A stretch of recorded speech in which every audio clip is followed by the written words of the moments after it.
tema da minha pregação hoje é as duas testemunhas, parte 2, né? Eu vou continuar do que eu preguei a semana passada. Vamos ler só o início do capítulo 11, por favor. Diz assim, Apocalipse, capítulo 11, verso 1. Apocalipse 11, 1. Deram-lhe um caniço semelhante a uma haste e me disseram: levanta-te, mede o santuário de Deus, o altar, os que nele adoram. Mas deixa o pátio que está fora do santuário, não o meças, porque foi dado aos gentios. Eles pisarão a cidade santa durante 42 meses. Considerei as minhas duas testemunhas que profetizem durante 1260 dias, vestidas de pano de saco. Estas são as duas oliveiras e os dois candelabros que estão diante do Senhor. Só até aí tá bom, o restante eu vou explicando, que eu já li a semana passada. Olha para cá, por favor. Lembra? Aqui, um pouco antes da 7ª trombeta, do juízo final.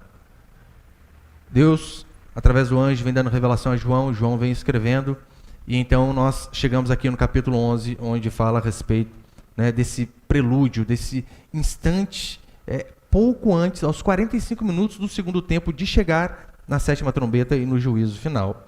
E aqui, basicamente, no capítulo 11, João vai falar sobre o cuidado de Deus para com a sua igreja, que no caso somos nós, como que Deus cuida de nós. Vai falar sobre a mensagem que a igreja prega ao mundo, representado aqui nessas duas testemunhas, a consequência desta mensagem, que foi a morte deles, e no final vai falar sobre a restauração, né, sobre a ressurreição dessas testemunhas e Deus, de fato, se sobressaindo sobre todos. Então, a ideia aqui, como eu falei na última semana, a medição do templo, né? Deus manda medir o templo, no intuito de mostrar que há uma parte do templo que Deus diz: isso daqui é meu, é propriedade particular. E com base nisso eu quero passar 2 princípios. Põe o primeiro ali, por favor, Miguel. E pode pôr aquela primeira foto também, pode pôr a foto aí. Eu coloquei a semana passada, mas só para relembrar a nossa memória. O santuário ele era dividido em 3 partes, que era o átrio, né, ou o pátio externo, depois tinha o lugar santo, e tinha o Santo dos Santos, onde ficava a Arca da Aliança, onde Deus se manifestava, e o sumo sacerdote entrava apenas uma vez por ano, no dia do Yom Kippur, que é o dia do perdão nacional. Então, o que Deus diz é o seguinte: olha, meça o templo aqui é apenas uma simbologia do seu povo. Só que ele diz assim, mas o átrio, este daí, não mede não, esse daí deixa para os gentios, para mostrar que mesmo que aqueles que talvez estejam próximos à igreja, ali de uma forma física, não são povo de Deus. É isso que ele vai dizer, quando ele fala, olha, meça o templo. Por quê? Lembra qual é o contexto de Apocalipse? O contexto de Apocalipse é Deus descarregando a sua ira sobre o povo. Primeiro ele descarrega sobre os elementos da terra, depois ele começa a descarregar sobre o homem ímpio. E aqui o que nós vemos é Deus continuando a fazer isso, descarregando a sua ira sobre o homem. E olha que triste. Ele vai descarregar sobre o homem ímpio, mas também sobre aqueles que pensam ser povo de Deus e não são. Essa é a interpretação da igreja reformada. Então aqui é apenas mais uma outra ilustração de Deus mostrando assim: o meu povo, eu os guardo, eu os protejo. Essa ilustração de medir é para mostrar, sim, existem os vários, né, os todos, mas existe uma propriedade particular da qual eu não abro mão. Então, essa medição aqui em Apocalipse é apenas isso, de forma simbólica, Deus dizendo: o meu povo eu cuido, porque é propriedade particular, é minha. Isso, meu irmão, não quer dizer de forma alguma que o fato de Deus proteger e cuidar do seu povo, que nós estamos imunes a problemas, que nós não sofreremos, que a doença não vai bater à nossa porta, que o luto não pode nos alcançar. Não, de forma alguma. Você não pode interpretar o Salmo 91 de uma forma equivocada, dizendo que pode acontecer desgraças com todos, menos comigo, que sou crente. Um exemplo disso é essa pandemia. Está morrendo crente nessa pandemia ou não está? Você acha que é só ímpio que está morrendo? Todos estamos sendo atingidos por conta disso. Então, quando a Escritura vai dizer que Deus, ele tem um povo que é propriedade dele, é que até na aflição, na angústia, nos problemas, na guerra, na fome, na miséria, até na desgraça, Deus continua cuidando do seu povo. Um exemplo disso é só você ler Apocalipse. Nós falamos sobre as 7 igrejas de Deus, a qual Deus tinha instituído. E essas igrejas, né, historicamente, nós vimos que pessoas foram mortas a fio da espada, foram decapitadas, mulheres foram estupradas, crianças foram mortas, homens foram incendiados, uma desgraça, uma carnificina total com a igreja de Deus. Então, fidelidade pode ser sinônimo de livramento. Às vezes não. É que as pessoas pensam assim, o que importa é ser fiel. Se você for fiel a Deus, nenhum mal vai acontecer com você. Então, quando acontece alguma coisa errada, algum problema, um desemprego, uma enfermidade, alguma coisa, a primeira coisa que eles fazem é a teologia dos amigos de Jó. Lembra? Tem pecado. Tem, só pode. Por que as coisas não dão certo? Por que perdeu o emprego? Por que o filho aconteceu isso? Por que aconteceu aquilo outro? Por que ficou doente? Então eles fazem essa teologia dos amigos de Jó. Fidelidade, ela pode ser sinônimo de livramento, como foi no caso de Sadraque. Sadraque, Mesaque e Abednego foram fiéis a Deus. Por conta da fidelidade deles, Deus os livrou da fornalha, a ponto deles nem cheirarem fumaça. Lembra? A Escritura diz que o soldado que abriu a tampa da fornalha ali, morreu queimado. Daniel, no mesmo livro, diz a Escritura que por conta de sua fidelidade, Deus fechou a boca dos leões. Então ele não foi devorado. Agora, pastor, isso aqui é uma regra? Claro que não. Em contrapartida, eu posso dar para você um homem que foi extremamente fiel a Deus. Urias. Lembra que Urias fez? Foi um soldado extremamente fiel. O rei o chama da guerra e diz, olha, deita-te com a tua mulher, né? Fica em casa à vontade, porque Davi tinha engravidado a mulher dele. Diz a Escritura que Urias não entra na casa dele. Aí então o rei vai lá e embriaga Urias. Mesmo bêbado, o homem senta na porta da casa e não vai dormir com a sua esposa. Por quê? Se ele dormisse com ela, depois no outro dia, Davi ia falar, o filho não é meu, é dele. Davi estava querendo dar uma desculpinha ali, né? Dar um jeitinho brasileiro, israelita. E então Urias foi fiel a Deus. Qual foi o final de Urias? Morto na frente de batalha. E ainda levou a sua sentença de morte, uma cartinha para Joabe. Se você ler Hebreus capítulo 11, que para mim é um dos capítulos mais espetaculares da Escritura, você vê homens fiéis a Deus como Sadraque, Mesaque, Abednego, como Daniel e como tantos outros. Só que não tiveram o mesmo fim. Decapitados, cerrados ao meio. Foram arrebentados. Nós vemos na história da igreja homens que funcionaram de iluminação para as ruas de Roma, porque foram incendiados, literalmente, vários deles. Então, é certeza para mim e para você de que, como diz o Salmo 23, ainda que eu ande pelo vale da sombra da morte, tem essa possibilidade. Enquanto vivermos aqui neste mundo caído e tenebroso, há a possibilidade de andarmos pelo vale da sombra da morte. A certeza que Deus nos dá não é de que nós sempre andaremos em um pasto verdejante, mas que ainda que andemos no vale da sombra da morte, a presença do Senhor sempre estará conosco. Esta é a grande diferença. E meu irmão, se você entende isto, isso vai livrar você de tantas frustrações, porque a maioria das nossas frustrações é porque nós achamos que somos bons demais, fiéis demais, corretos demais, e quando nós não recebemos com base naquilo que nós achamos que somos bons, ficamos bravos com Deus, com os irmãos, com o pastor e com todo mundo. Onde já se viu? O que nós devemos fazer é sermos fiéis a Deus, independente do que aconteça. Lembrando que o nosso Senhor disse assim, não temam homens. O máximo que os homens podem fazer com vocês é matar o corpo. Não sei se é para a gente rir ou para chorar, né? O máximo que os homens podem fazer é matar o corpo. Temam a Deus, que além de matar o corpo, pode lançar a alma para o inferno. É a Ele que nós devemos temer. Lembra Estevão?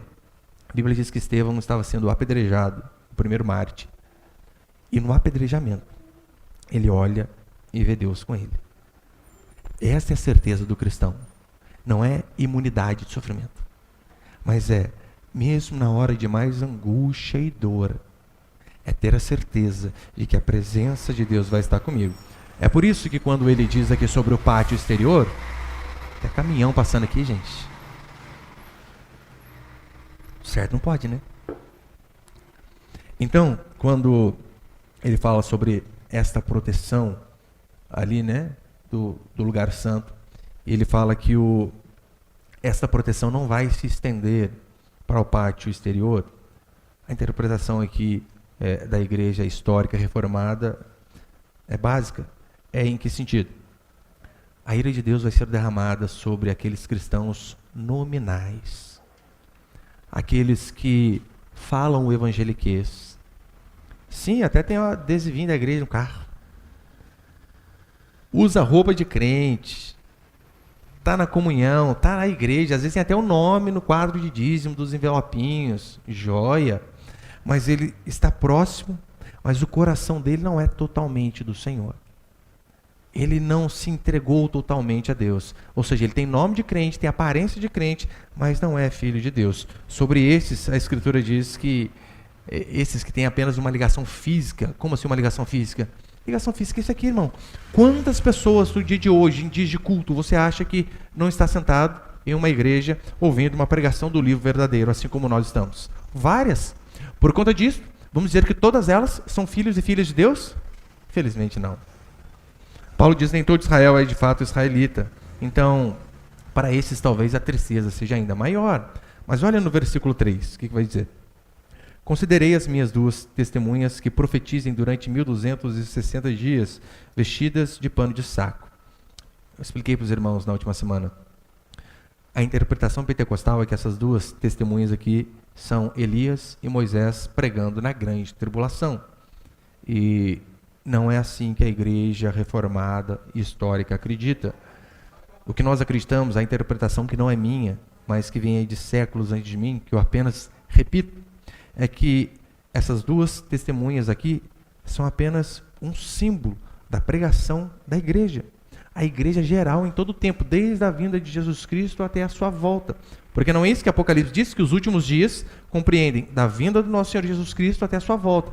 Então essas duas testemunhas aqui, elas representam toda a pregação do Evangelho durante todo este tempo, inclusive o qual nós estamos hoje.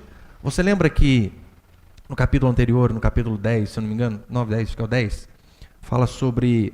Deus fala para João, assim, né? O anjo dá para ele um livrinho e diz, come, vai ser doce na boca, mas amargo no estômago.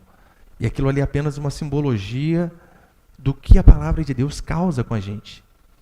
Às vezes ela pode até ser doce, a princípio, só que ela sempre vai nos confrontar gerando este amargo. Se você ouve uma pregação que é apenas doce, na igreja que você deve correr dela. Porque a palavra de Deus é assim. A gente sai daqui às vezes, fortificado, revigorado, dizendo, é isso que eu precisava ouvir para superar essa angústia. É uma benção quando acontece isso. Só tem dias que você vem aqui e você ouve coisas que você não gosta. Você ouve a Escritura falando do seu pecado, talvez aquele pecado de estimação que você trouxe aí durante uma vida toda. E você vê a Escritura dizendo, olha, não pode morar junto sem estar casado, precisa casar. Olha, não pode ter relação entre casamento, você precisa ser fiel com o seu dízimo. E várias outras coisas. Então você ouve isso daí, e aquela palavra que no domingo anterior foi doce, você sai quase que remoendo. Nunca mais volto nesse lugar. Já aconteceu isso com você? Comigo várias vezes. Nossa. Eu ia, às vezes chorava. Ai, Deus, é maravilhoso, é tudo que eu quero. Aí o pastor falava um negócio, eu falava, eu nunca mais vou entrar nesse lugar. Quem ele pensa que ele é? Fala que está errado só porque eu moro com meu namorado e não sou casado, gente. Quem é ele? Essa audácia. Este é o efeito da palavra de Deus. Doce e amargo. E é por este motivo que o mundo odeia a pregação verdadeira. A pregação verdadeira o mundo sempre vai odiar. No versículo 10, vai dizer que essas duas testemunhas, elas atormentavam o povo. E como que elas atormentavam o povo? Através da pregação. Porque a pregação genuína, ela faz isso, ela nos atormenta, ela nos deixa inquieto. Ela nos deixa feliz, mas em contrapartida também nos deixa bravo. O que se espera é que, de fato, nós venhamos a ouvir a pregação, como é a mensagem aqui da igreja, representada por essas duas testemunhas, e nos humilharmos. Não é este o resumo da pregação de Jesus Cristo? Lucas vai resumir a pregação de Jesus e de João Batista na mesma sentença, basicamente. Arrependei-vos, porque está próximo o reino dos céus. Amargo.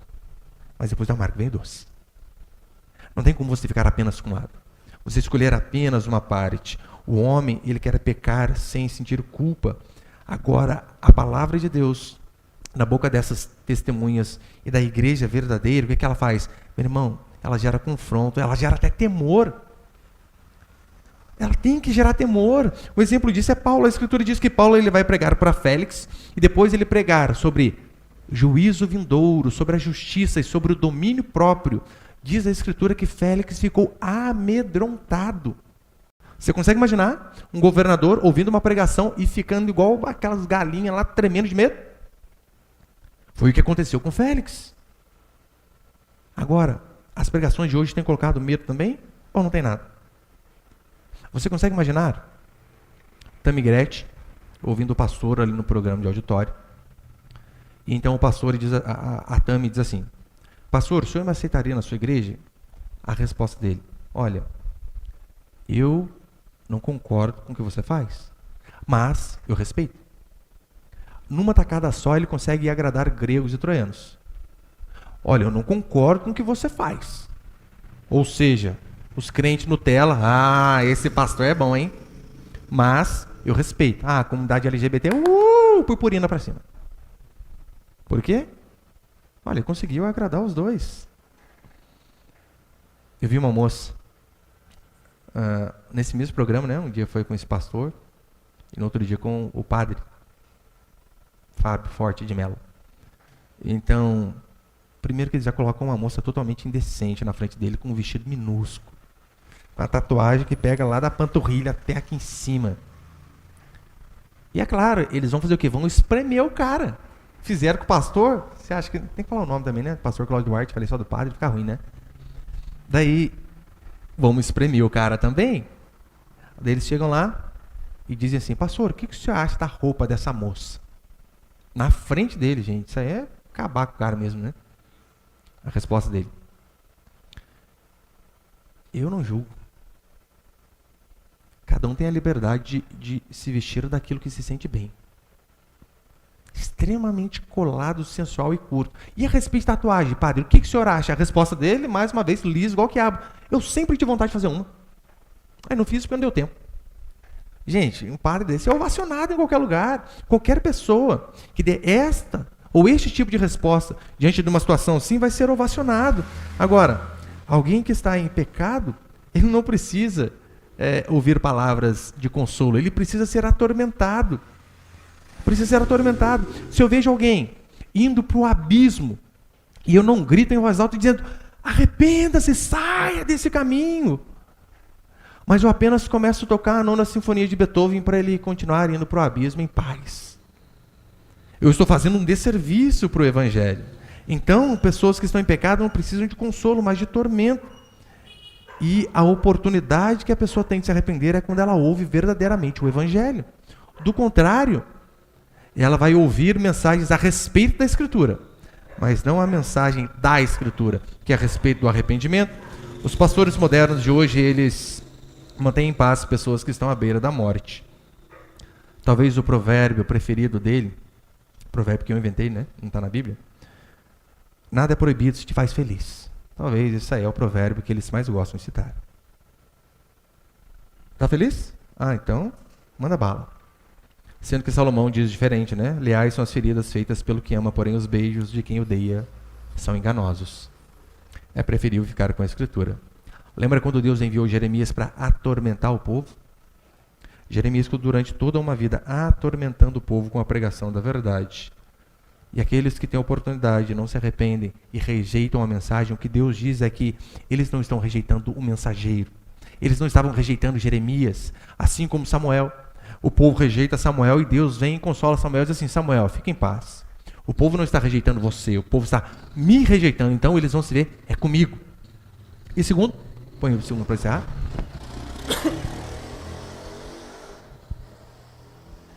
Acho que vai direto, não vai? É que agora colocou um programinha que vai direto. Você parou de novo? Parou? Põe para aí de novo. Vê ali como. É que agora a gente colocou um aplicativo aí que vai direto. Tadinho desse menino, porque tá dando pausa. Tá aí? Pronto? Põe o segundo ali, por favor, Miguel. Alô? O segundo princípio é o seguinte: a morte do testemunho público da igreja. No versículo 7, você pode acompanhar comigo? Já estou encerrando. Apocalipse 11, 7. Quando concluírem o seu testemunho, a besta que surge do abismo as atacará, vencerá e matará. Seus corpos ficarão estendidos na praça da grande cidade, espiritualmente chamada Sodoma e Egito, onde também seu Senhor foi crucificado. A morte do testemunho público da igreja. Como a igreja reformada interpreta que essas testemunhas é apenas a mensagem da igreja, então aqui a morte é a morte do testemunho público da igreja. Tanto é que o William Hendrickson, quando ele vai comentar Apocalipse, nessa parte ele comenta da seguinte maneira: logo antes da segunda vinda de Jesus, o cadáver da igreja, cujo testemunho oficial e público foi silenciado pelo mundo, está tombado na praça da grande cidade. A igreja está morta no meio do mundo. Ela não existe como instituição de influência e de poder missionário. Como assim? Repare que exatamente isso que tem acontecido. Vamos para os países comunistas, primeiramente. Em países comunistas, a igreja não tem poder de influência nenhum. Nenhum. China, Coreia do Norte, Venezuela, a igreja não tem nenhum poder de influência. Pastor, o senhor está dizendo que não existe igrejas nesses países? Não, existe. Assisti uma reportagem semana passada, eu acho, sobre um casal brasileiro que vive na China, explicando como que é as coisas lá. Tem igreja evangélica, e detalhe, igrejona. A hora que eu olhei, eu falei, gente do céu, o povo falou que não tinha crente lá. Olha o tamanho da igreja, espetacular. Espetacular. Tem crentes, claro que tem. A diferença é que, como em países comunistas, né, igual a China, no caso específico da China, tinha igreja que o Estado ainda ajudava a igreja. Subsidiava a igreja, gente. Isso não é a glória? Só tinha um probleminha, né? O pastor só podia pregar o que o Estado mandava. Não, o que é esse negócio aí? Não vai pregar isso aqui não. Tem que pregar o que a gente quer. Então, nesses países comunistas, há cristãos. Poucos, é verdade. Mas há.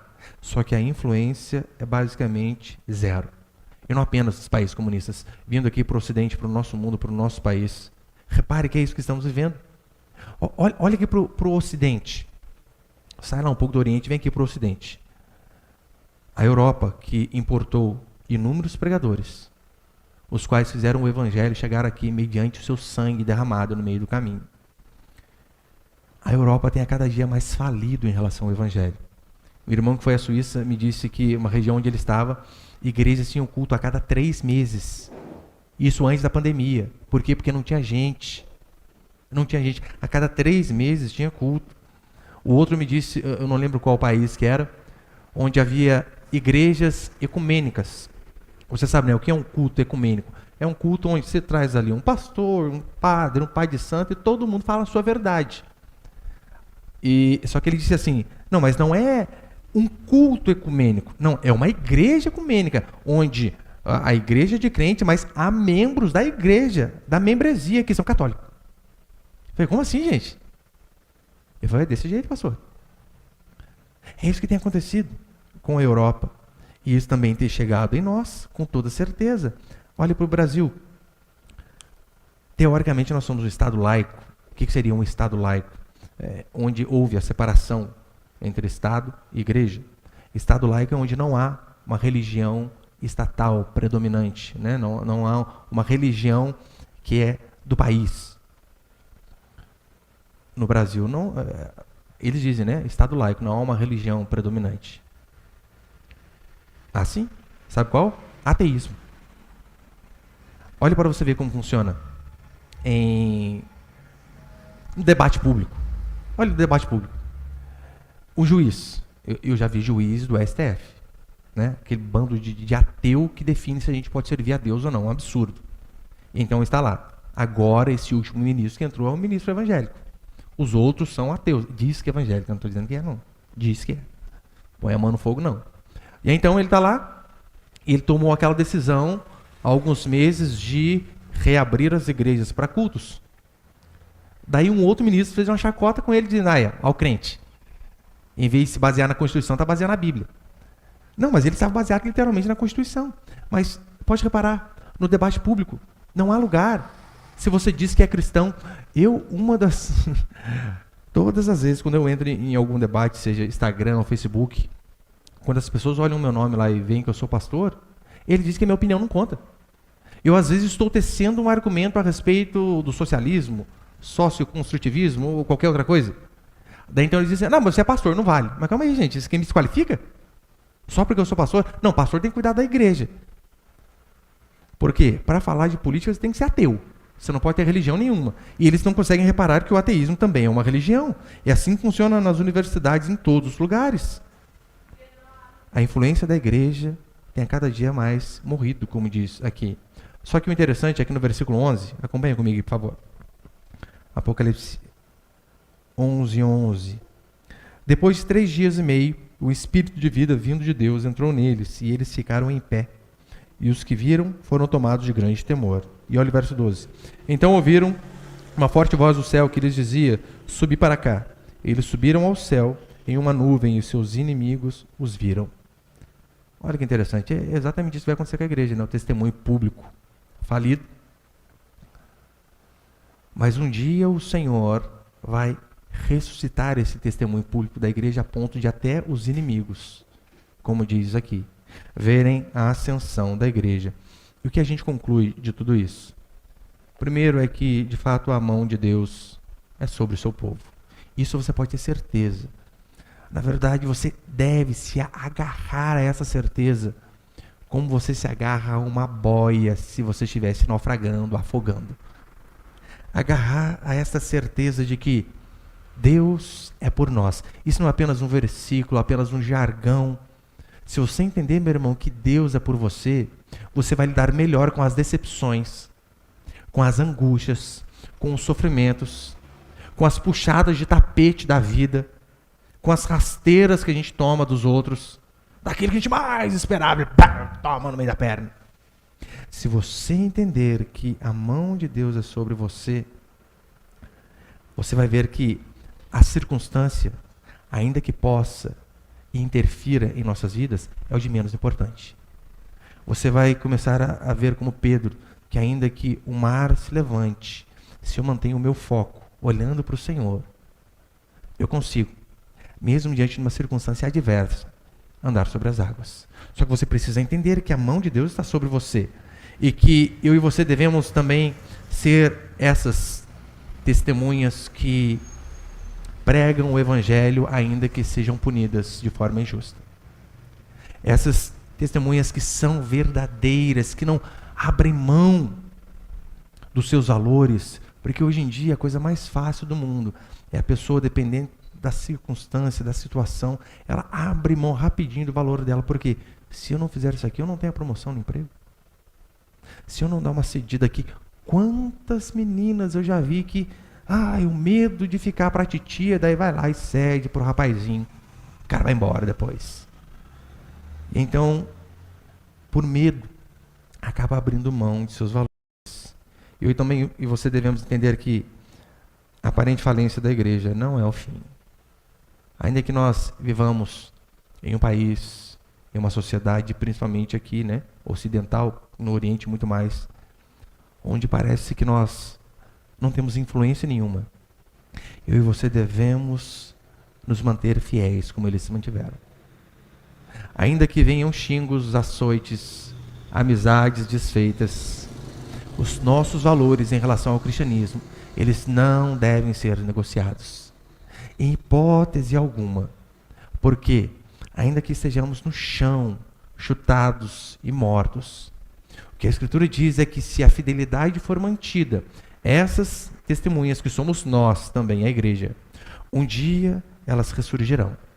Se você duvida disso, é só você olhar para a história da humanidade. Olha como funcionou os impérios que vieram antes do cristianismo. O que foi o cristianismo comparado com o Império Persa, Babilônico, com o Império Egípcio? Não era nada. O Império Romano foi uma das coisas mais absurdas de belas, né, que já existiu. O Império Romano ruiu. Seu smartphone está no modo avião e não é possível ajudar você no momento. Obrigado. Apertei sem querer. Gente, calma aí. Pensei que era Deus falando com a igreja aqui, hein? O seu smartphone no modo avião. Falei, gente, avião, vai cair! A glória! Volta para cá. Repare, esses grandes impérios todos ruíram.